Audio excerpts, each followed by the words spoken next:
چند ایک ابھی ہم صرف 3000 میگا واٹ بنا پائے ہیں جو کہ بہت کم ہے. ہمارا جو چین ہے وہ 10 لاکھ میگا واٹ بجلی کوئلے سے بنا رہا ہے. ہندوستان 2 لاکھ میگا واٹ اپنی بجلی کوئلے سے بنا رہا ہے. امریکہ بہت زیادہ, جرمنی, فرانس کوئلے سے بجلی بنا رہے ہیں.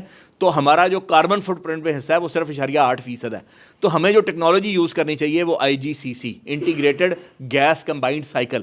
اس کی ایفیشنسی گیس پاور پلانٹ کے برابر 54% تک اس کی ہے. اس سے پر کیپٹا جو اس کی پر یونٹ کاسٹ ہے وہ بہت کم ہو جاتی ہے. یہ انوائرمنٹ فرینڈلی ہے. اگر آپ 2% پلانٹ ایفیشنسی انکریز کر دیتے ہیں تو 5% آپ اپنی کاربن ڈائی آکسائڈ ایمیشنز کو ریڈیوس کر دیتے ہیں. تو اس کے یہ ایک بہرحال ٹیکنو اکنامک ایشوز ہیں. اس طرح ہمیں اپنے ڈیمز بنانے ہوتے ہیں. اگر ہمیں آج وہ میگا ڈیم, بھاشا ڈیم یا کالا باغ ڈیم, ان میں سے ایک بنا ہوتا تو آپ کبھی اس سیلاب سے نہ ڈوبتے. صرف 1 لاکھ کیوسک پانی ایکسٹرا تھا وہ جو بڑے آرام سے سمندر میں جا سکتا تھا. تو ہمیں اپنے ہائیڈل, اپنے پانی کو, اپنے سورج کو, اپنی ہوا کو, اپنے کوئلے کو, ابھی پچھلے دنوں مودی نے اپنا ایک فیول جو ہے وہ دیا ہے جس کے اندر اس نے ڈیزل اور پیٹرول کے اندر بایو فیول کو ایڈ کیا. اگر ہم بایو فیول اپنے ایرومیٹک ڈیزل میں 10% تک ڈال لیں تو $1 لاکھ سالانہ آپ بچا سکتے ہیں. آپ کی سڑکوں کے اوپر, آپ کے ویرانوں کے اندر ایک پودا اگتا ہے جس کو ہم ارنڈ کا پودا کہتے ہیں, اور اس کے بیجوں کو آپ پکڑیں, یہاں اگا ہوگا کہیں باہر, آپ کے اس قاسم علی شاہ فاؤنڈیشن ہے یہاں کسی فٹ پاتھ پہ اگا ہوگا, اس کو براؤن کلر کے بیج لگتے ہیں, اس کو آپ آئل ایکسپیلر میں لے جائیں, اس سے کاسٹر آئل نکلتا ہے. کاسٹر آئل اگر آپ ایکسپورٹ کر دیں, کاسٹر آئل کی اپنی بڑی قیمت ہے, اور کاسٹر آئل سے میں نے خود یہ ریسرچ کروائی ہے کہ اس سے بایو ڈیزل بڑے آرام سے بنایا جا سکتا ہے. آپ کی جو ولیجز کے اندر گائے بھینسوں کے, انڈیا نے بہت کام کیا اپنے ولیجز کے اندر, انہوں نے گوبر گیس کے پلانٹس لگائے ہیں, اور اس کے اوپر بھی ہم کام کر چکے ہیں کہ گوبر گیس کے اندر 64% میتین کانٹینٹ ہے. ہمیں اپنے اگر تبدیلی لانی ہے تو اپنے ولیجز کو ماڈرنائز کرنا ہوگا, ان کے اندر یہ گوبر گیس پلانٹس دینے ہوں گے تاکہ انڈیجنس سورسز سے ہم اپنی انرجی کو پروڈیوس. جب کاسٹ آف انرجی بڑھ جاتی ہے تو آپ کی پروڈکٹس مہنگی بنتی ہیں, اور کاسٹ آف پروڈکشن بڑھ جاتی ہے, اور آپ انٹرنیشنل مارکیٹ میں کمپیٹیٹیو نہیں رہتے. تو چیپر انرجی آپ اسی صورت میں بنا پائیں گے جب آپ اپنے انڈیجنس فیولز کو یوز کریں گے, اور ان سے نہ کہ امپورٹڈ کے اوپر آپ کبھی سستی بجلی نہیں بنا پائیں گے. 8واں پوائنٹ میرا جو پوائنٹ یہ ہے کہ پاکستان کی تمام پولیٹیکل پارٹیز کو ایک میثاق کرنا ہے, اور وہ صرف 2 نکات کے اوپر مشتمل ہونا چاہیے. وہ ہے پیس اور اکنامک ڈیولپمنٹ کے اوپر. یہ پاکستان پیپلز پارٹی, پاکستان تحریک انصاف, پاکستان مسلم لیگ نواز, جماعت اسلام, یہ ان کو ایک آل پارٹیز کانفرنس کرنی چاہیے, اور یہ بتانا چاہیے کہ اگلے 25 سال کے لیے ہماری یہ پالیسیز رہیں گی اکنامکس کی, اکنامک ڈیولپمنٹ کی, اور پیس کے بارے میں ہماری 0 ٹالرنس رہے گی. طالبان کے بارے میں, فلاں کے بارے میں فلاں, یہ 2 پوائنٹس کے اوپر حکومتیں بدلتی رہیں, لیکن پاکستان کی اکنامک پالیسی نہیں بدلے گی. 9واں پوائنٹ میرا آخری پوائنٹ یہ ہے جو پیسفل اور friendly relation ship with the neighbours. دیکھیں, آپ اس خطے میں رہتے ہیں اور اس خطے کی قسمت ایک دوسرے کے ساتھ جڑی ہوئی ہے. آپ اور کچھ فورن جو طاقتیں ہیں وہ نہیں چاہتی کہ پاکستان ترقی کر رہا ہو اور یہ خطہ ترقی کر رہا ہو, اور وہ ایک اپنا ورلڈ آرڈر دنیا کے اوپر امپوز کیے ہوئے ہیں. یہ ایک الگ بحث ہے جس کے اوپر پھر میں کئی گھنٹے بول سکتا ہوں, لیکن میں آپ کے سامنے یہ رکھنا چاہتا ہوں کہ اس کا ایک ہی طریقہ ہے کہ پولیٹیکل جو لیڈرشپ ہے اس کے اندر یہ اسٹیٹسمین شپ ہو کہ وہ اس خطے میں ٹریڈ اپنی ریجنل کرنسیز کے ساتھ کریں, اپنے آپ کو ڈی لنک کرنے کی کوشش کریں ڈالر کے ساتھ. ڈالر ایک امریکہ کے پرنٹنگ پریس سے نکلے ہوا ہے ایک پیپر ہے, اور جب تک آپ دنیا اپنی اکانومیز کو اس سے ڈی لنک نہیں کرتی اور سبسٹیوٹ سولوشن نہیں کرتی, وہ پاورز جو ہیں وہ ویک نہیں ہوں گی اور وہ آپ کو کھڑا نہیں ہونے دیں گی.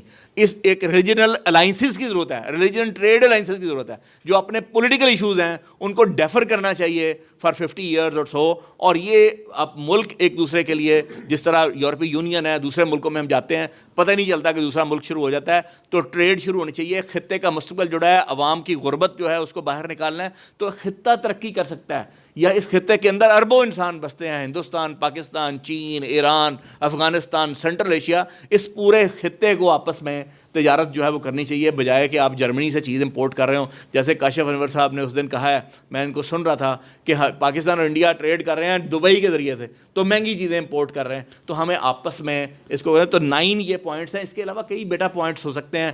یہ بڑے بڑے انٹرپرینورز بیٹھے ہیں, یہ آپ کو زیادہ بہتر بتا سکتے ہیں, لیکن میں نے یہ 9 بریفلی چیزیں آپ کے سامنے رکھی ہیں. ایک پوائنٹس کے اوپر آپ ریسرچ کر سکتے ہیں, اسٹوڈنٹس جو ہیں وہ PhD کر سکتے ہیں, دوسری چیزیں کر سکتے ہیں, اور ایک ٹاپک کے اوپر ایک الگ الگ نشست بھی ہو سکتی. Thank you very much. Doctor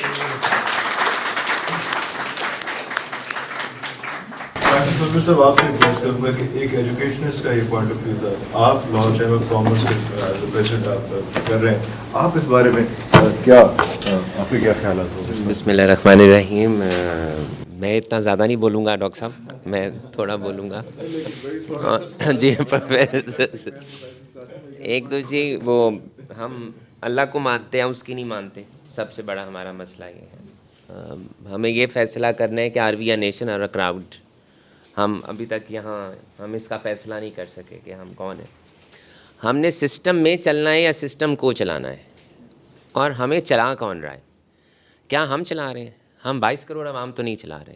ہم 22 کروڑ عوام ویئر وی اسٹینڈ. ہمیں تو 2200 لوگ چلا رہے ہیں، اور ان 2200 لوگوں کو کون پوچھنے والا ہے؟ کوئی نہیں، اللہ ہی پوچھے گا، اس کے علاوہ کوئی نہیں. ہماری اکاؤنٹیبلٹی نہیں ہے، ہماری سسٹم نہیں ہے. جب تک اکاؤنٹیبلٹی نہیں ہوئے گی تب تک آپ کا سسٹم نہیں چلے گا. جب تک آپ کا سسٹم نہیں چلے گا تب تک آپ نیشن نہیں بنو گے. قانون بنتا ہے ہمارے لیے، قانون ان 2200 لوگوں کے لیے نہیں بنتا. قانون ان 2200 لوگوں کے لیے بننا ہے. جب وہ 2200 لوگ ٹھیک ہو جائیں گے تو 22 کروڑ عوام خود ہی ٹھیک ہو جائیں گے. ہمیشہ جو قانون ہوتا ہے وہ اوپر سے نیچے آتا ہے. ہمارے یہاں نیچے سے اوپر جاتا ہے. غریب پہ امپلیمنٹ ہوتا ہے، میرے اوپر امپلیمنٹ ہوتا ہے. نو، سب سے پہلے امیر کے اوپر امپلیمنٹ ہونا چاہیے. سب سے اوپر اس کے اوپر امپلیمنٹ ہونا چاہیے جو قانون بناتا ہے. اور جو قانون بناتا ہے کیا وہ اپنا اطلاق اس قانون پہ کرتا ہے؟ کیا وہ اس قانون کو مانتا ہے؟ وہ تو مانتا ہی نہیں. ہم اپنے سسٹم کو کیسے چلا رہے ہیں، اکانومی کو کیسے چلا رہے ہیں؟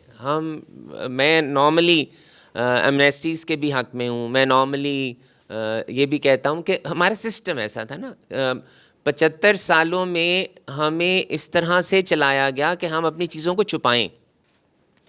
اب سسٹم ایسا ہو گیا کہ ہم چھپا نہیں سکتے، ہمیں اس کو باہر لانا ہے. جو ابھی ڈاکٹر صاحب بات کر رہے تھے 40% ہمارا ہے انڈاکومنٹڈ، یا جس کو گرے کہتے ہیں. یس ہوگا، اس سے زیادہ ہی ہوگا. ناؤ دا ایشو از اس کو واپس لانا ہے. جب تک وہ سسٹم میں واپس نہیں آئے گا تب تک آپ کا سسٹم نہیں چلے گا. اب ہم نے قوانین بنا دیے ہیں، ہم اپنے آپ کو کمپیئر کرتے ہیں، امریکہ میں ایسا ہوتا ہے، انگلینڈ میں ایسا ہوتا ہے، اور یار پاکستان میں کیا ہوتا ہے؟ اور بھائی آپ اپنے قوانین کو پاکستانیوں کے مطابق بنائیں کہ پاکستان میں کون سا قانون امپلیمنٹ ہوئے گا. اگر آپ اپنے آپ کو کمپیئر کرتے ہو امریکہ کے ساتھ، انگلینڈ کے ساتھ، تو پھر 100% کمپیئر کرو. پھر سوشل سیکیورٹی کے کارڈز بھی کمپیئر کرو، پھر تعلیم بھی کمپیئر کرو، پھر صحت بھی کمپیئر کرو، پھر سیکیورٹی بھی کمپیئر کرو، پھر صاف پانی بھی کمپیئر کرو. ہر چیز کو کمپیئر کرو نا. آپ جو فتویٰ آپ کے گھر کو آتا ہے آپ اسے پسند کرتے ہو، جو آپ کے گھر کو نہیں آتا آپ اسے پسند نہیں کرتے. اگر کمپیئر کرنا ہے تو پراپر لائنز پہ آپ نے کرنا ہے. ہم امپورٹ ایکسپورٹ کی بات کرتے ہیں، ہم ایکسپورٹ نہیں بڑھا سکتے. ہم اگلے 30 سال بھی ایکسپورٹ نہیں بڑھا سکتے. ہمارا نعرہ ہی غلط ہے. We have to change over this law. ہمیں کرنا کیا ہوگا؟ ہمیں ایکسپورٹ بڑھانی ہے، اس کو ہمیں پرائورٹی نمبر 2 پہ لانا ہوگا. اور ہمیں امپورٹ کو کم کرنا ہے، اس کو پرائورٹی نمبر 1 پہ لانا ہوگا. ہماری پرائورٹیز 1 2 پہ. ہم نے ہماری پرائورٹی اس وقت ہے ایکسپورٹ کو بڑھانا ہے، اور امپورٹ کو کم کرنا ہے، یہ 2 ہے. ہمیں اس کو اوپر نیچے کرنا ہوگا. ہماری امپورٹ کیسے کم ہوگی؟ By industrialisation, by import substitution, by developing more and more industry, by giving more and more facilities to the existing industry and the tax payers. آپ کا جو ٹیکس نیٹ کے اندر آتا ہے وہ چور ہے. آپ کو دوسرا بندہ اس سائٹ پہ بیٹھا ہوا وہ آپ کو کہتا ہے آپ چور ہیں. وہ آپ کو اکنالج نہیں کرتا کہ آپ ٹیکس دے رہے ہو. میں یہ کہتا ہوں کم دے رہا ہے، زیادہ دے رہا ہے، ٹیکس تو دے رہا ہے. 25 لاکھ لوگ آپ کے 30 لاکھ لوگ آپ کے ٹیکس نیٹ کے اندر ہیں. اس میں بھی سارے آپ کے ٹیکس پیئر نہیں ہیں، سارے فائلر ہیں. ٹیکس پیئر اور فائلر کی بھی ڈیفینیشن میں فرق ہے. جو ٹیکس دیتا ہے دیٹ از ٹیکس پیئر، جو ریٹرن سبمٹ کرتا ہے دیٹ از فائلر. فائلر ہے وہ خود شکر کرو فائلر ہے. یار جو نہیں ہے اس کو لانے کی کوشش کرو. ہم اس کو بھگانے کی کوشش کرتے ہیں جو ٹیکس نیٹ کے اندر آ گیا. ہمیں پھر اپنی پالیسیز کو چینج کرنا ہے. ہماری انکنسسٹینسی ہے، ہٹ اینڈ ٹرائل پہ چل رہے ہیں. آج میں صبح پڑھ رہا تھا کہ وہ 100% کیش مارجن ہم ختم کرنے جا رہے ہیں. It's very good news. بات یہ ہے ہم نے اپنے ٹریڈ ڈیفیسٹ امپورٹ بل کو کم کرنا ہے، 100% کیش مارجن لگا دو، ارسپیکٹو آف دا فیکٹ کہ یار ہم وی آر ناٹ امپورٹ، ہم امپورٹ بیسڈ کنٹری ہیں. ہم نے تمام را مٹیریلز اپنی انڈسٹری کو چلانے کے لیے امپورٹ کرنے ہیں. اگر میں امپورٹ ہی نہیں کروں گا را مٹیریلز تو انڈسٹری کیسے چلے گی؟ انڈسٹری نہیں چلے گی، را مٹیریل فنش گڈس کیسے بنیں گے؟ فنش گڈس نہیں بنیں گے، میں لیبر کو کیسے دوں گا؟ لیبر کو نہیں دوں گا تو میری فیکٹری کیسے چلے گی؟ فیکٹری نہیں چلے گی تو میں ٹیکس کیسے دوں گا؟ ساری چین ہے. ہم بس یہ سوچتے ہیں کہ یار ہم نے امپورٹ بل کو کم کرنا ہے، امپورٹ بند کر دو. اس کا افیکٹ کیا ہوگا؟ ہمیں سارے سسٹم کو چیک کرنے کی ضرورت ہے.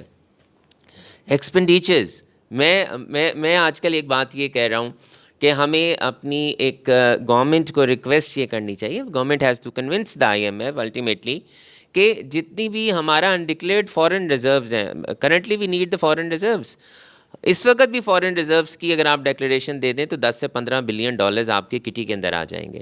گورنمنٹ اس کو ڈکلیئر کنسیڈر کر لے کہ جناب ہم اگلے 2-3 سالوں میں اس کو there number of options for that کہ ہم 2-3 سالوں میں وہ پیسے آپ کو واپس نہیں دیں گے، اس پہ پروفٹ دے دیں گے، وہ پیسہ آپ ہمیں دے دیں، اپنے گھر میں نہ رکھیں، تجوری میں نہ رکھیں، اسٹیٹ کو دے دیں تاکہ اسٹیٹ کے کام آئے. اس وقت آپ کے پاس 4 بلین ڈالرز ہیں اسٹیٹ کے پاس، اور آپ کو تقریباً 3 مہینے کے امپورٹ بل کے پیسے چاہیے ہوتے ہیں. ہمیں اس وقت 18 سے 20 بلین ڈالر چاہیے اپنی اکانومی کو چلانے کے لیے، ہمارے پاس 4 بلین ڈالرز ہیں. ہم نہیں چل سکتے. ایکسپینڈیچرز نہیں آپ کیوں کر رہے ہیں؟ کیوں نہیں گورنمنٹ تمام اپنے سیاستدانوں کے جتنے بھی اخراجات ہیں، مجھے تو 2 روپے کی چائے نہیں ملتی، مجھے تو 20 روپے کی کھانے کی پلیٹ نہیں ملتی، مجھے تو نہیں ملتی فیسیلیٹیز بینگ اے پاکستانی. تو جو 2200 لوگ ہمارے اوپر حکمرانی کر رہے ہیں ان کو وہ فیسیلیٹیز کیوں ملتی ہیں؟ اگر آپ میرے لیے بجلی مہنگی کر رہے ہیں، اگر آپ میرے لیے گیس مہنگی کر رہے ہیں، law should be at par for everyone. سب کے لیے قانون ہونا چاہیے. اگر آپ میرے لیے بجلی مہنگی ہے تو سب کے لیے کرو. کیوں لیسکو کو سستے یونٹس مل رہے ہیں؟ کیوں فیسکو سستے فری یونٹس دیتا ہے؟ ختم کرو بھئی. اگر آپ کا ملک اس وقت افورڈ نہیں کرتا تو بند کرو. سو وی ہیو ٹو چینج. ہمیں پرائرٹیز کو ڈیولپ کرنا ہوگا. ہمیں اس بات کو دیکھنا، اور سب سے پہلے جی میں یہ سمجھتا ہوں ہمیں اکاؤنٹیبل ہونا پڑے گا. اگر آپ اکاؤنٹیبل ہو جائیں گے آپ کا سسٹم ٹھیک ہو جائے گا. ہم کھاتے ہیں، ڈکار مارتے ہیں، چلے جاتے ہیں، نو اکاؤنٹیبلٹی. اکاؤنٹیبلٹی ہوئے گی تو آپ کا ملک چلے گا. اکاؤنٹیبلٹی اینڈ سسٹم، اگر آپ ان دونوں پہ آ جاؤ گے تو آپ کا ملک ٹھیک ہو جائے گا. Thank you very much. جی صاحب، one of the largest chemical industry آپ چلا رہے ہیں، آپ کو کون سے مسائل آ رہے ہیں اور how to go about it sir? Please آپ اس میں. بسم اللہ الرحمن الرحیم. بہت ساری باتیں جو مسائل درپیش ہیں پاکستان کے اکنامک میلٹ ڈاؤن کے لیے، وہ باتیں ہوئیں، اس کے سلوشنز بھی ہوئے کی بھی باتیں ہوئیں. میں ایک جیسے ابھی آپ نے کہا کہ انڈسٹریلسٹ ہونے کے ناطے 1 بائی 1 میں کچھ چیزوں کو آپ کے سامنے پریکٹیکلی پیش کروں گا کہ کہاں کہاں پہ یہی باتیں آلموسٹ، لیکن ریالٹی جو ہے وہ کہاں ایگزسٹ کر رہی ہے، اور پھر اس کو کب، کس وقت، کس نے آ کے ریکٹیفائی کرنا ہے. سب سے بڑا جو میرے نزدیک اس وقت اس پاکستان کی اکنامک گروتھ کا ایشو ہے وہ یہ ہے کہ ہم سب جانتے ہیں کہ کیا ہوا، ہم سب جانتے ہیں کیا ہو رہا ہے، اور ہم سب جانتے ہیں کہ ہم اس کو کیسے ریکٹیفائی کر سکتے ہیں. لیکن بڑا اہم بات ہے جس پہ میری بھی نظریں لگی ہوئی ہیں. میں نے بھی ابھی تک آج تک اس طرح کے حالات، اس طرح کی سچویشن کبھی بھی نہیں دیکھی جس میں یہ پتہ نہ ہو کہ آنے والا جو کل ہے وہ میرا کیسے گزرے گا یا میری انڈسٹری پہ کیسے گزرے گا، اور اس کو ریکٹیفائی کس نے کرنا ہے. کسی پولیٹیکل، جیسے میثاق کی بات کی، اس نے کرنا ہے، کسی انڈیویجول نے کرنا ہے، یا اس وقت کون نظر آ رہا ہے جو یہ کر سکے گا. میں ایک پریزیڈنٹ رہا federation of Pakistan chamber of commerce کا، تو میں آپ کو وہ اپنے تجربات پریکٹیکلی بتاؤں گا کہ کیا ہوتا تھا، کیا ہو رہا ہے. پھر میں ایک ٹائم پہ پاکستان ٹیکس براڈننگ کمیٹی کا چیئرمین تھا، جو کہ منسٹری آف فنانس نے جو ہے وہ اس کا نوٹیفیکیشن کیا، اور اس میں میرے جو ایف بی آر اور بہت بڑی پاورفل کمیٹی تھی پاکستان کی، پاکستان لیول پہ، وہ بھی میرے نظر سے جب یہ پریزنٹیشنز گزری تو مجھے اندازہ ہوا کہ کہاں پہ ہماری ویکنیسز ہیں، کہاں پہ ہماری کمزوریاں ہیں، جس کی وجہ سے پاکستان کے اندر جو ٹیکس کلیکشن مشینری جو ہے اس کا فیلئر نظر آ رہا ہے۔ تو سب سے پہلے میں ایک مثال، میں ایک چیز کو جو باتیں ہو چکی ہیں ان کو میں صرف پریکٹیکلی ٹچ کروں گا۔ میں ایگریکلچرل سیکٹر ہے، ایگریکلچر سیکٹر میں ہم اپنے ارد گرد کے اپنی انوائرمنٹ کے جو ممالک ہیں ہمیں صرف ان سے کمپیئر کرنا چاہیے، جن کے حالات، جن کی انوائرمنٹ اور جو ہمارے قریب ریزمبلنس کرتے ہیں ہماری کنٹری کے ساتھ، ہماری عادات کے ساتھ، ہماری زمین اور کلائمیٹ کے ساتھ۔ بنگلہ دیش، سری لنکا، انڈیا، تو آپ اندازہ لگائیں کہ وہ لوگ پچھلے 50 سال میں کہاں سے کہاں پہ چلے گئے، اور ہم پچھلے 50 سال میں جو ہماری گروئنگ جو اکانومی تھی اور ہمارے فٹ پرنٹس لے کے تو ہم کہاں پہ چلے گئے۔ تو آپ اس کو کیا کہیں گے؟ بہت بڑی بات ہے جو میں سمجھتا ہوں، جو ہر کاروبار کے لیے، ہر گھر کے لیے، ہر کام کے لیے ضرورت ہوتی ہے، وہ ہوتی ہے نیت، ول، اور اس کے اندر سنسیرٹی کہ ہمیں کیا کرنا ہے، اور اس کو کرنے کے لیے کیا ہم پوری طرح فلی اکوپڈ ہیں نیتاً۔ اگر نیتاً ہم فلی لائل ہیں اس کام کو کرنے کے لیے، تو پھر اس کے کام کرنے کے لیے نالج چاہیے، ریسورسز چاہیے۔ اس کی وہ نالج، نو ہاؤ ایک ہی بات ہے، لیکن اس سے پہلے آپ کو ڈٹرمنیشن اور ول چاہیے۔ میں ایک ایگریکلچر سیکٹر کی بات کرتا ہوں، میں فیڈریشن کا پریزیڈنٹ تھا۔ مجھے فروٹ اینڈ ویجیٹیبل کی جو اپیکس ٹریڈ ایسوسیشن ہے نیشنل لیول پہ، انہوں نے مجھے پریزنٹیشن دی، تو ہم پاکستان سے آم، مینگوز، کنو اور اس طرح کے بے شمار فروٹ اور ویجیٹیبلز ایکسپورٹ کر سکتے تھے، کر سکتے ہیں، لیکن صرف ان کو ایک ایسی بڑی مشینری چاہیے تھی جو کہ ایکسپینسو ہے، لیکن انٹرنیشنل کنڈیشن ہے امپورٹرز، جو انٹرنیشنل امپورٹرز ہے، کہ آپ اس مشین سے گزاریں گے تاکہ کسی قسم کا بیکٹیریا اس فروٹ کے ساتھ پاکستان سے ایکسپورٹ نہ ہو۔ تو وہ پاکستان کے اندر ابھی بھی میرے خیال میں، میرے نالج میں، یہ میں 4-5 سال پرانی بات بتا رہا ہوں، کہ کوئی ایسی مشینری، کوئی ایسی نہیں ہے جو آج بھی ہو تو آپ اس کو ایکسپورٹ۔ اسی کے ریلیٹڈ آپ دیکھیں کہ ہماری کاٹن جو ہے، ہم ہینڈ پک اس کی کلیننگ کرتے ہیں، جبکہ دنیا کے اندر کاٹن کی کلیننگ کے لیے state of the art technology available ہے، اور ہم کاٹن گروئنگ کنٹری ہیں۔ یہ ایک مثالیں ہیں کہ ہمیں اگر یہ چیزیں اپنی ویلیو ایڈیشن کرنی ہے، ان چیزوں کی باتیں ہوئی ہیں۔ اگر ایک سرحد کے ادھر 30 من گندم ہو ایک ایکڑ میں، اور دوسری طرف 60 من ایکڑ ہو، 70 من ہو، یہ مجھے انہوں نے اپ ڈیٹ کیا ہے، میرے خیال میں 60 تھی، اب وہ 70 ہو، تو ہمیں یہ سوچنا ہے کہ پھر something wrong somewhere۔ ہمارے پاس ٹیکنالوجی نہیں ہے، ہمارے پاس ہیومن ریسورسز نہیں ہے، ہمارے پاس گورنمنٹ کی فیسیلیٹیشن نہیں ہے، ہمارے پاس وہ فرٹیلائزر یا اس کو زمین کو ٹریٹ کرنے کے لیے وہ ریسورسز، وہ نالج، وہ تمام اجزاء جو ہمیں اس کو ویلیو ایڈیشن کر سکتے ہیں، اس کی گرو کو بڑھا سکتے ہیں، کہاں پہ ہے؟ کیا ہمیں نہیں پتہ؟ سب کو نہیں پتہ کہ یہ ہے، اور سب صرف سرحد سے پار چلے جائیں اور یہ ہے اور ادھر یہ ہے.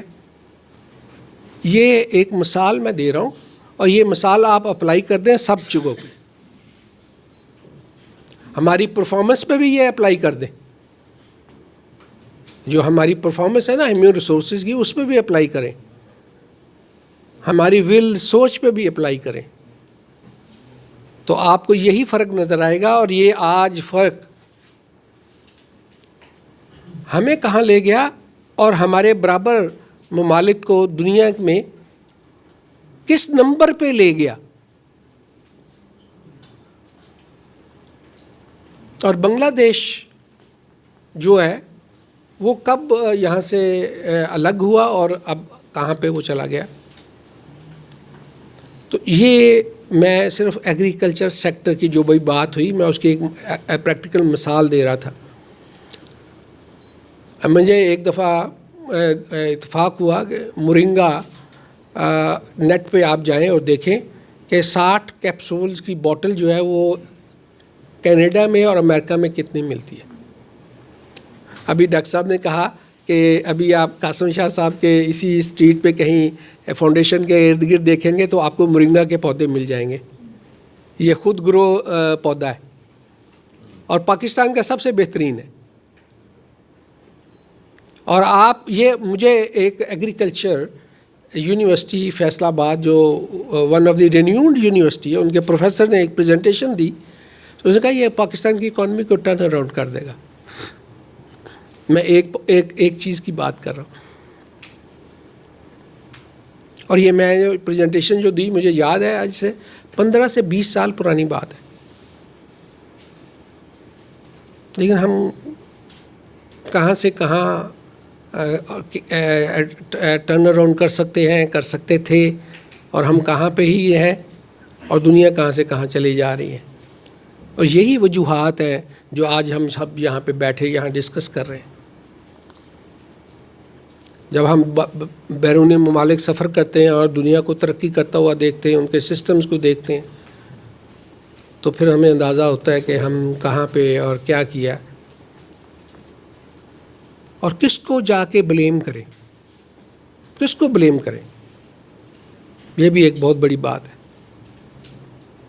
ڈیسیژن میکرز کو، پالیسی میکرز کو، ان پالیسیز کو، ان قوانین کو امپلیمنٹ کرنے والے ان تمام اداروں کو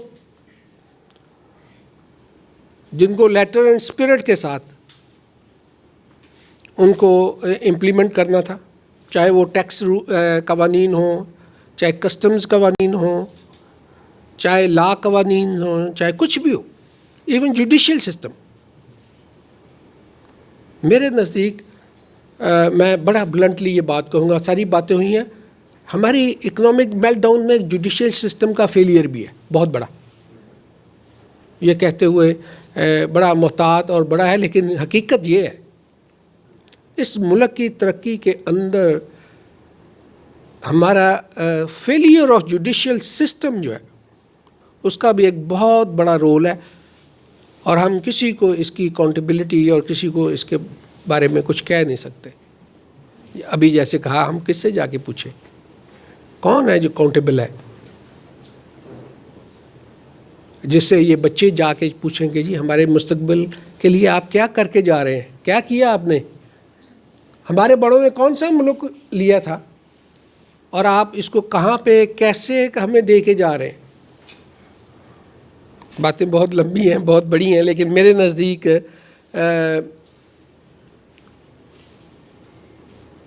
گورنمنٹ سیکٹر ہو، تمام ڈپارٹمنٹس ہوں، bureaucrat, judicial, even business man,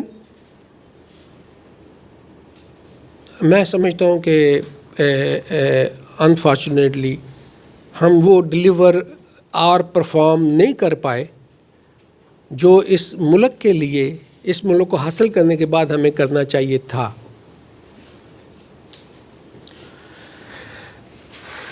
میں چھوٹی چھوٹی سی باتیں آپ کو بتاؤں گا کہ پریکٹیکلی ہمارے پاکستان کی ایمبیسیز ہیں آل اوور دی ورلڈ، ان کے کمرشل ٹریڈ کمشنرز ہیں، ان کا ایک رول ہے. ابھی کاشف نے ایک بات کہی کہ ہماری ایکسپورٹ پرائرٹی ہونی چاہیے، اور یہ انہیں کا کام بھی یہی ہے کہ پاکستان سے ایکسپورٹ کو، ٹریڈ کو بڑھا سکے. اور دیکھنا یہ ہے کہ ان کی پرفارمنس کیا ہے، اور کیا وہ میرٹ کے اوپر گئے ہیں. پاکستان کے اندر ایک سب سے بڑا، بہت بڑا جو چیز ہے وہ میرٹ بھی ہے. ہمارے ریکروٹمنٹ میں،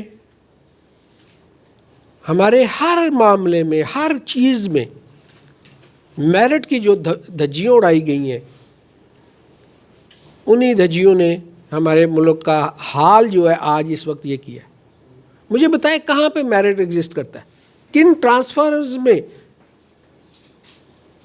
ٹرانسفرز میں میرٹ کو جو ہے وہ مد نظر رکھے، اور میرٹ کے اوپر اسکالرشپ ہو اسٹوڈنٹس کے لیے، فورن اسکالرشپس ہو، فورن ٹرانسفرز ہوں، کہاں پہ میرٹ کو مد نظر رکھ کے یہ سارا کام کیا جا رہا ہے اور ہونا چاہیے. ابھی منرل پہ بات کی، چونکہ میں کیمیکل انڈسٹری چلاتا ہوں، مجھے بڑی اندازہ ہے، بڑی اچھی طرح پتہ ہے. میرا کول پاور پلانٹ ہے، لیکن نائٹ کی بات کی، مجھے اچھا اندازہ ہے اس بات کا. ڈاکٹر صاحب نے بہت خوبصورت باتیں کی ہیں اس سلسلے. پاکستان کے اندر اتنا لگنائٹ ہو اور پھر ہم بجلی اور کرائسس میں جا رہے ہوں، پاور کی شارٹیج ہو پاکستان کے اندر، اور پاور کی پرائس جو ہے اس حد تک چلی جائے. میں آپ کو ایک مثال ضرور دینا چاہتا ہوں. میں ابھی پچھلے ہفتے میں ایتھوپیا سے ہو کے آیا ہوں، افریقہ کا ایک بڑا ہی کمزور ویک سا ملک. ایتھوپیا کے پاس 6,500 میگا واٹ ڈیم کے ذریعے بجلی بنا رہا ہے. 4.5 روپے پاکستانی پر یونٹ کاسٹ ہے اس کی، وہ دے رہا ہے. اور کہہ رہا ہے، میں ابھی پچھلے 10 دن پہلے ہو کے آ رہا ہوں، وہ کہہ رہا ہے کہ زمین ہم سے لے لیں اکنامک زون میں، بجلی ہم آپ کو دیں گے، انفراسٹرکچر ہم آپ کو دیں گے، آگے انویسٹمنٹ کریں اور انڈسٹری لگائیں. ہم نے پورے پاکستان کی پوری عوام نے کتنے موبائل یوز کیے ہیں، کتنے پاکستان کے اندر موبائل بن رہے ہیں. انڈیا کے اندر اگر نام لینا پڑ رہا ہے، اگر مرسڈیز بن رہی ہے، دنیا کی تمام جتنے بڑے بڑے کیمیکل وہیکل یا کوئی بھی مینوفیکچررز ہیں وہ سارے وہاں پہ موجود ہیں، صرف ایک پالیسی پہ. نیپتھا کریکر کے 3 پلانٹ ہیں ادھر، ہمارے پاس ایک نہیں ہے. جو 65 میں نیپتھا کریکر کی فیزیبلٹی بنی تھی، 1965 میں، جو مدر آف کیمیکلز کہا جاتا ہے، 200 کیمیکلز، مدر آف کیمیکلز کہا جاتا ہے نیپتھا کریکر کو. ڈاکٹر صاحب نے بات یاد کرا دی. اس کے یہ ایک پوری چین ہے، پوری ویلیو ایڈیشن ہے. آپ دیکھیں کہ انڈیا کے پاس کتنے 3 نیپتھا کریکر ہیں، اس کی پوری کیمیکل چین ہے، پوری انڈسٹری وہ ہے جس کو آج ہم جیسے کاشف نے کہا انڈائریکٹلی ڈائریکٹلی وایا ہم کیمیکلز جو ہے امپورٹ کرتے ہیں، ویئر کہ وی شوڈ ہیو. اور ہم نے 1965 میں اس کی فیزیبلٹی بنائی تھی لگانے کے لیے. آج تک وہ فیزیبلٹی پہ غور ہو رہا ہے بائی دی وے، اور آج بھی غور ہو رہا ہے. اور آپ 65 کی کاسٹ نکال لیں لگانے کی، اور آج کی کاسٹ نکال لیں اب لگانے کی. منرلز پہ بات میں کر رہا تھا کہ ڈاکٹر صاحب نے بائی نیم اتنے منرلز بتائے ہیں کہ وہ منرلز کافی ہیں ٹرن اراؤنڈ کرنے کے لیے پاکستان کی اکانومی کو اور ویلیو ایڈیشن کرنے کو. ایک ویرائٹیز ہے وہ ایک بلوچستان میں منرل ہم بیریم کاربونیٹ انڈیا سے چائنا سے امپورٹ کرتے ہیں اور ہم ویرائٹی کو ایکسپورٹ کرتے ہیں. مٹی ہے, وہ صرف مٹی ہے بلوچستان کے اندر, کچھ نہیں ہے. ہم یہاں پہ ویلیو ایڈیشن کر کے اس کو بیریم کاربونیٹ نہیں بنا رہے.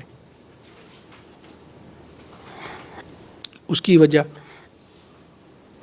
بلوچستان کے اندر ایک بہت بڑا ایشو ہے کہ وہاں پہ قبائل سسٹم ہے, اور وہاں پہ انڈسٹری لگانا اور پھر ان سے وہ منرلز کو لینا, یہ ایک بہت بڑا ایشو ہے جس کو گورنمنٹ کو ہی اس کو ہینڈل کر سکتی ہے.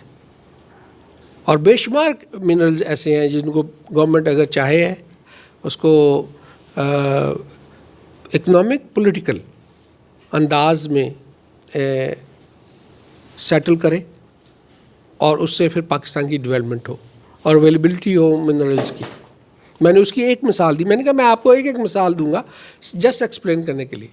میں بھی بات کرنے لگوں تو میرا بھی جو ایکسپوجر اور ایکسپیرینس ہے وہ needs hours and hours to discuss and share with you. لیکن میں ایک چیز صرف ایکسپلین کرنے کے لیے کہ جو ڈاکٹر صاحب نے باتیں کی, کاشف نے باتیں کی, وٹو صاحب نے باتیں کی, ان کی ریئلٹی پریکٹیکل انداز میں ہمیں جو فیس کرنی پڑ رہی ہے وہ کیا ہے. اور ابھی ہم بات کر رہے تھے, ڈاکٹر صاحب نے بات کی 40% جو ہے وہ انڈاکومنٹڈ اکانومی ہے. ہمارے پاس ٹیکس کلیکشن مشینری کے ہیومن ریسورسز اور اس کے اندر ٹیکنالوجی وہی نہیں ہے. اور ایک سب سے بڑی بات, بہت بڑی بات, ول نہیں ہے. اور اس سے آگے آپ خود سمجھ جائیں کہ ول کیوں نہیں ہے. ول وہاں پہ ہوتی ہے جہاں نیک نیتی ہو, میں نے پہلے بات کہی ہے, اور جہاں نیک نیتی نہیں ہے وہاں ول بھی نہیں ہوگی. اور جہاں فیلیور ہے وہ اس کی وجہ بھی یہی ہے میرے نزدیک جو میں نے دیکھا ہے. مجھے نہیں نظر آتا, میں ایز اے انڈسٹریلسٹ بات کر رہا ہوں, کہ پاکستان کا کون سا ادارہ ہے جو فیئر, کلیئر اور بغیر کسی برائبری کے وہ چل رہا ہو, چاہے وہ کوئی بھی سیکٹر ہے, کوئی بھی سیکٹر ہے.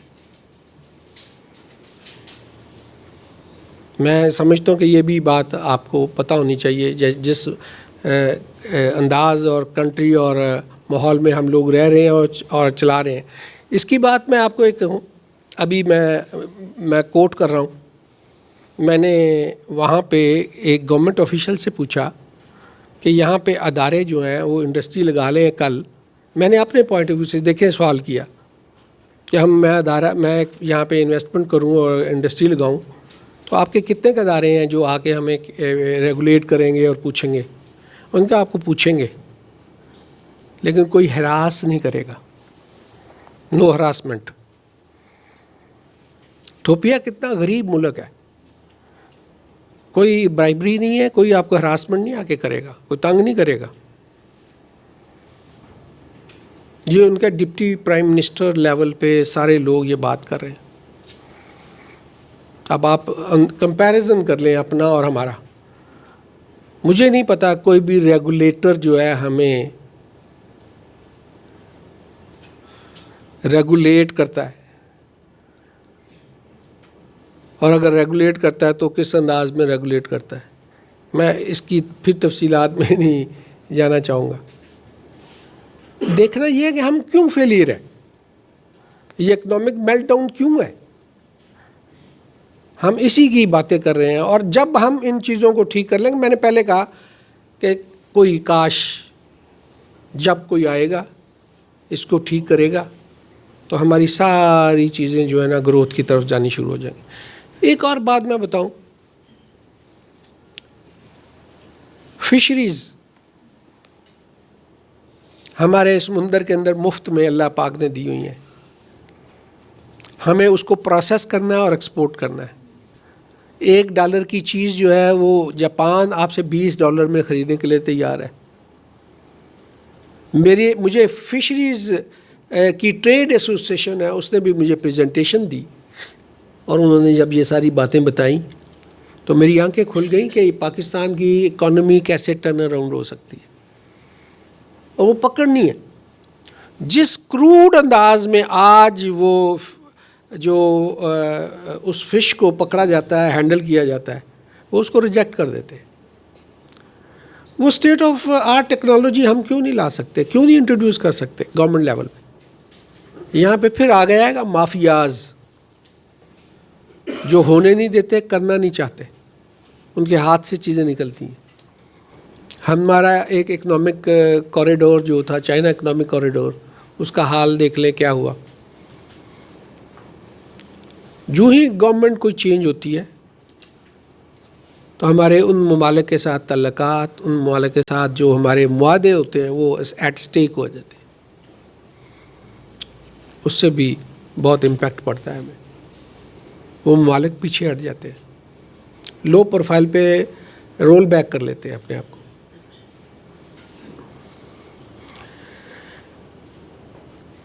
ابھی بات ہوئی, میں آپ کو مثال دے کے بتاؤں گا, انڈیا کے اندر الٹرنیٹ انرجی منسٹری ہے.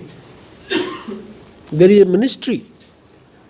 مجھے یاد ہے آج سے 15 سال پہلے میں جب گیا تھا تو بایو گیس پہ انہوں نے 15% الٹرنیٹ انرجی پہ اچیومنٹ کی تھی, اور انہوں نے مجھے بتایا تھا کہ اگلے 5 سال میں ہم نے 18% تک جانا ہے, اور اس کے اگلے 10 سال میں ہم نے 20% تک جانا الٹرنیٹ انرجی پہ. الٹرنیٹ انرجی ولیجز پہ, جہاں پہ ان کے پاس انٹرنیٹ بھی ہے, بجلی بھی ہے, اور دنیا کی وہ تمام سہولیات انہوں نے گاؤں میں دے دیں, اسکولوں میں دے دیں, تاکہ لوگ بچے وہاں پہ پڑھیں, ان کی ویلیو ایڈیشن ہو. میرا میڈیکل کالج ہے.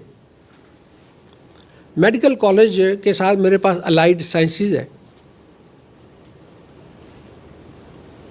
ایک نرس, اسٹاف نرس کینیڈا کے اندر, پورے مڈل ایسٹ کے اندر ہیومن ریسورسز ہے.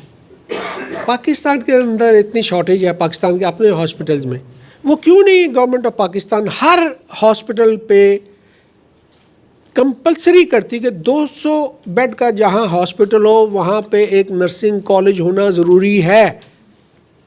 صرف ایک چھوٹی سی بات ہے.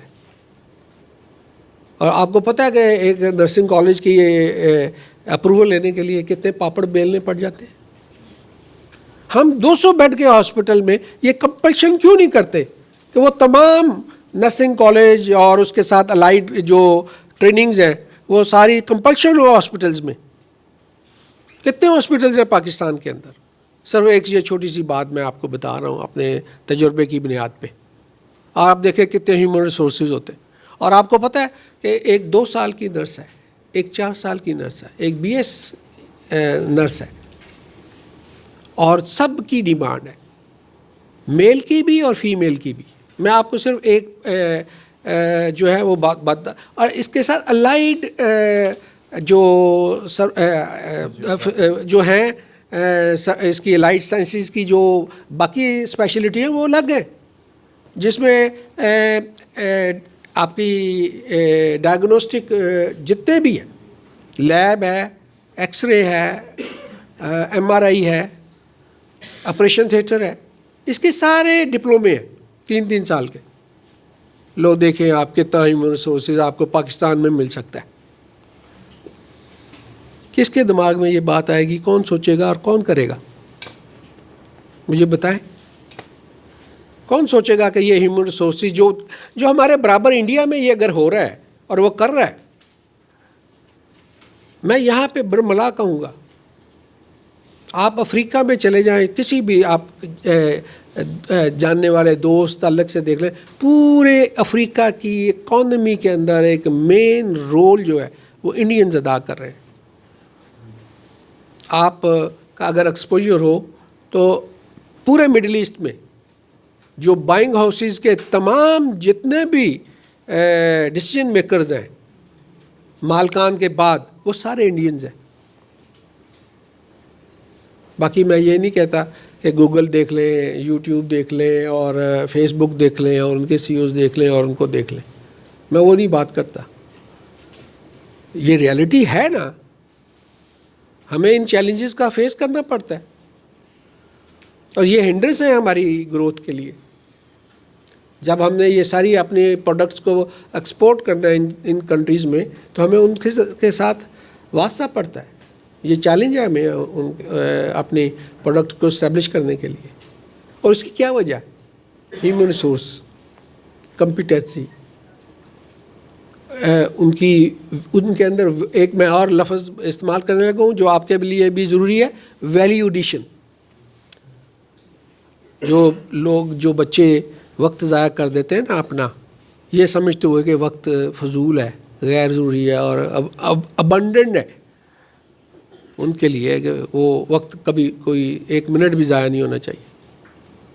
آپ دیکھیں کہ اس میں ویلیو ایڈیشن ہو, اور وہی ہے ویلیو ایڈیشن جا کے آگے آپ کے کام آئے گی. باقی تو ہماری پروڈکٹس کے اندر ویلیو ایڈیشن ہے, سروسز, ہیومن ریسورسز کے اندر ویلیو ایڈیشنز ہیں, اور بے شمار میں سمجھتا ہوں کہ ایسی سٹیپس لینے کی ضرورت ہے, ڈیسیژنز لینے کی ضرورت ہے. جب ہم یہ کہیں گے, ابھی کاشف نے بھی بات کہی, ڈاکٹر صاحب نے بات کہی کہ جب ہم یہ کہیں گے کہ ہم we are within the system, جب میں بھی دیکھتا ہوں دوسرے ممالک میں بھی, میں جا کے میرا ایکسپوجر ہے, بہت سارا ایکسپوجر ہے. میں نے وہاں کے جو آپ دیکھا کبھی ٹونی بلیئر جو پرائم منسٹر تھا, اور وہ اوور اینڈ ابو دی لا کوئی کام کرتے ہوئے دیکھے اور آپ نے نوٹ کیا ہو, ریکارڈ کیا ہو, کتنی بڑی مثال ہے. جب ہم یہ کہیں گے نا کہ میں اوور اینڈ ابو دی لا نہیں ہوں, میں اپنی کمپنی کا میں ایک لا بناتا ہوں. میں اپنی مثال دیتا ہوں, میں آپ کو پریکٹیکل مثال دیتا ہوں.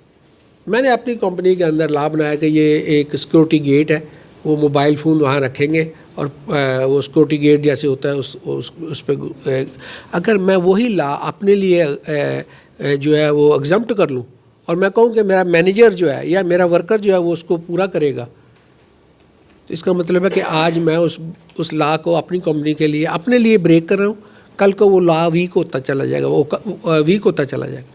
اگر میں جا کے سب سے پہلے اپنا موبائل فون رکھتا ہوں اور میرے سارے ورکرز اور اسٹاف اور لوگ دیکھتے ہیں کہ یہ جو ہے سی او آف دی کمپنی جو ہے وہ اس کو جو لا بنایا اس کے مطابق چل رہا ہے, تو کیا میسج آئے گا؟ کوئی ڈیئر کرے گا کہ اس لا کو توڑا جائے یا بائی پاس کیا جائے؟ یہ باتیں سوچنے, سمجھنے اور پھر اس پہ امپلیمنٹ کرنے والی ہیں. اور جب ہم ان چیزوں کو امپلیمنٹ کریں گے پھر ہی ہماری راہیں کھلیں گی, پھر ہی ہم ترقی کی طرف گامزن ہو سکیں گے. وگرنہ پھر وہی بات ہے کہ ابھی تک تو اندھیرا ہی نظر آ رہا ہے, کوئی سمجھ نہیں آ رہا کب کس وقت کون آ کے اس ملک کی بھاگ دوڑ سنبھالے. جو ہمارے بڑوں نے اتنی ساری, ابھی آپ نے سنا, قربانیاں دیں, ہمارے بڑوں نے بھی قربانیاں دیں, ہم بھی مائیگریٹ ہو کے یہاں پہ آئے, لیکن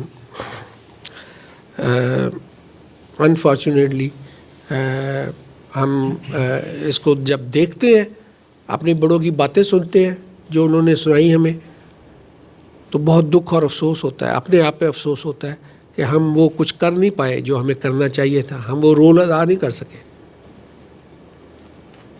اور میں یہ سمجھتا ہوں کہ بزنس مین کو بھی اپنا ایک رول ادا کرنا ہے اس کی اکانومی میں, باوجود اس کے کہ پاکستان کے اندر چیلنجز بہت ہیں, لیکن اس کے باوجود ابھی کاشف نے بڑی خوبصورت بات کہی ہے, ہمیں دوسری راہ دکھا دی جاتی ہے.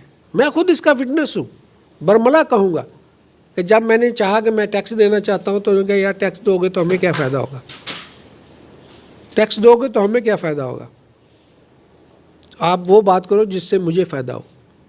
جب وہی ایک آدمی ہمیں راہ دکھا دے تو میں بھی انسان ہوں,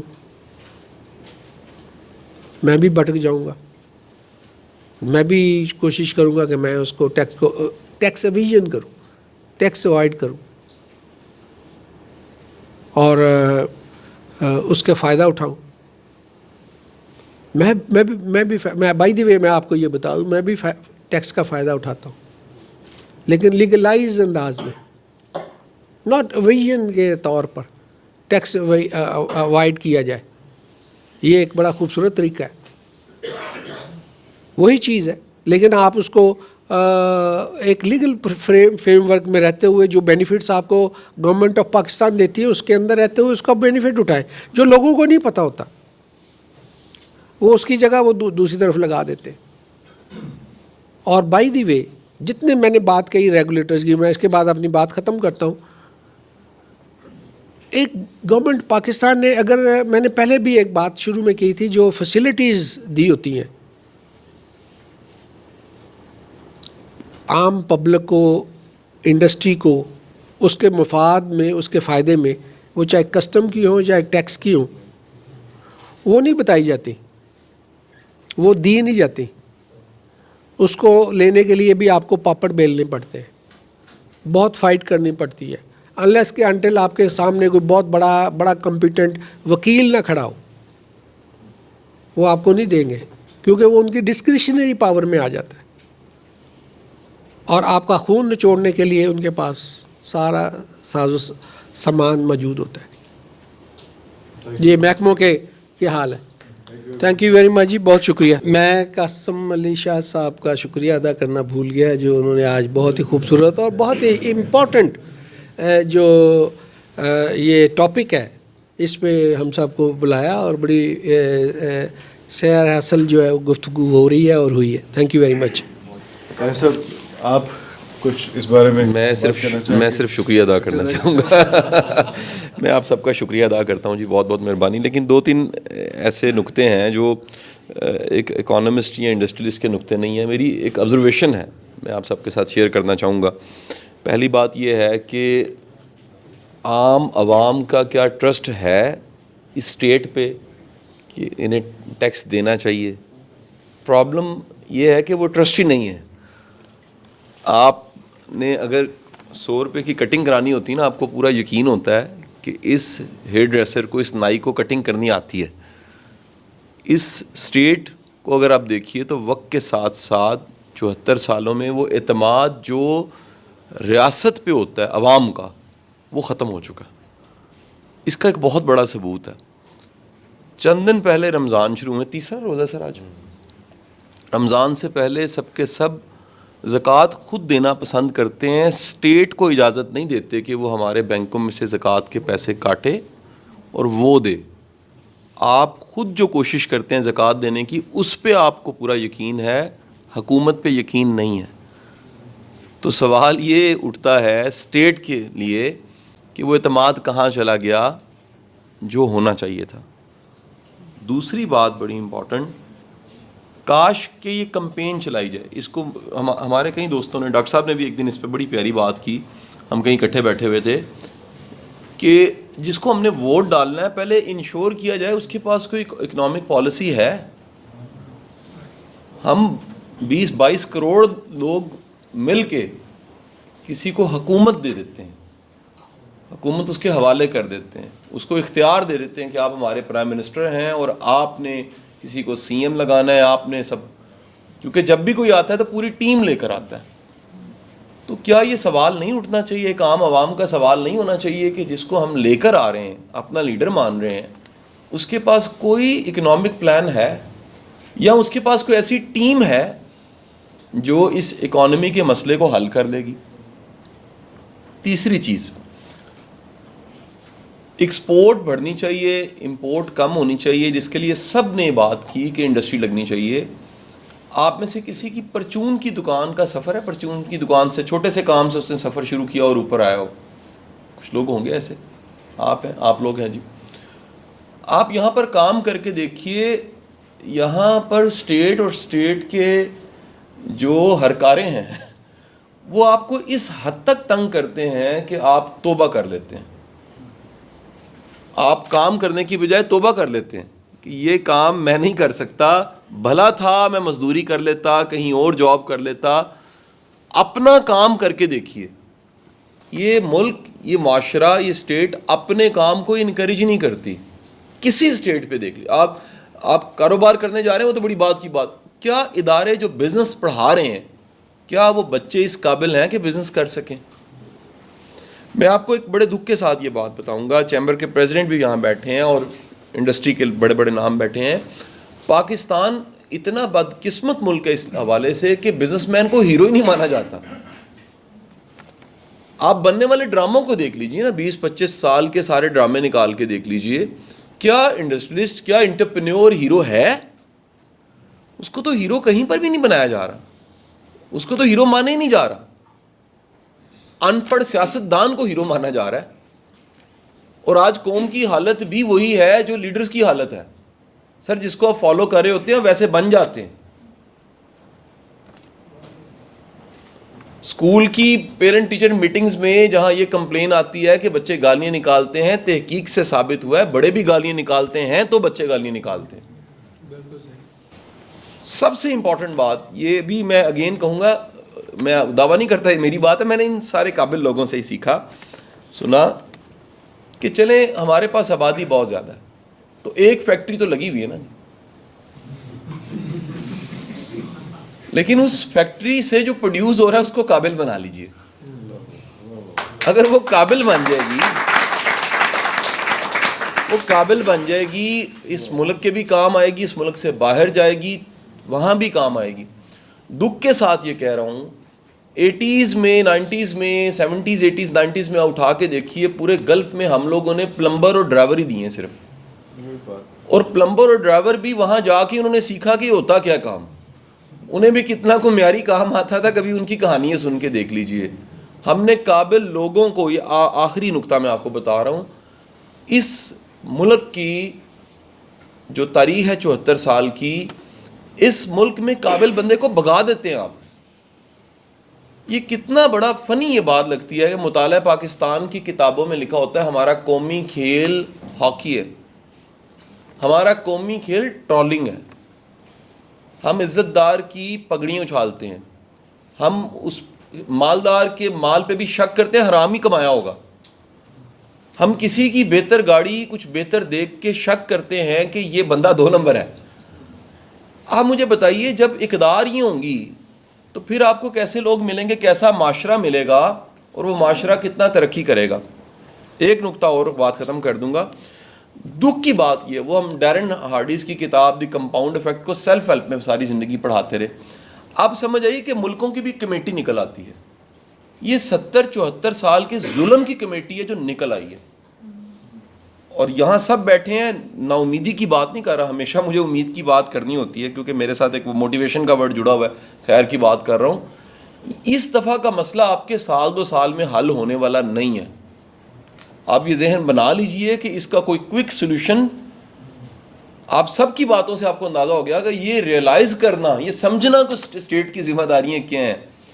آپ کسی ادارے کے اس وقت ہیڈ بن جائیے. یہاں پر 2 اداروں کے تو پراپر ہیڈز بیٹھے ہوئے ہیں, ڈاکٹر صاحب اور چیمبر کے پریزیڈنٹ. تیسرا میں بھی چھوٹا سا ادارہ دیکھ رہا ہوں.